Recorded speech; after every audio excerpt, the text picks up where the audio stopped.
Hey everybody, Dave Cook at the Franco Painting and Wallpaper. So one of the things we are getting ready to do, as you can tell, is priming drywall. So it's really nice working with the Gurkha group out of Geneva. These guys have been amazing to work with. So all the drywall work is being done, and they went so far as after the drywall stuff was done, they vacuumed all the walls and dusted them. So when you go like this, it's that's the only dust that's left. If you've ever done new construction, especially with drywall dust, normally it is a complete havoc of dust that you have all over the walls. And if someone else isn't dusting it, you have to, especially in corners like there'll be a buildup of dust that goes along those edges. And if you've ever painted your house and you decide to use tape, you put tape up on there, you pull the tape and all of a sudden all the paint comes off with it.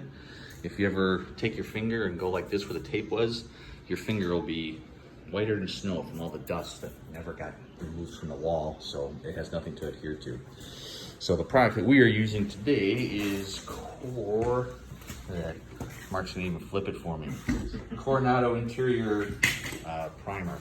This stuff's been really great to work with. It's thick, it bonds really well, it penetrates. Usually it's a sealer also, so it works really well for making sure you have a really solid surface to work with. So if you have questions about painting, priming new drywall, definitely give us a call. We're here to help you love the space you're in.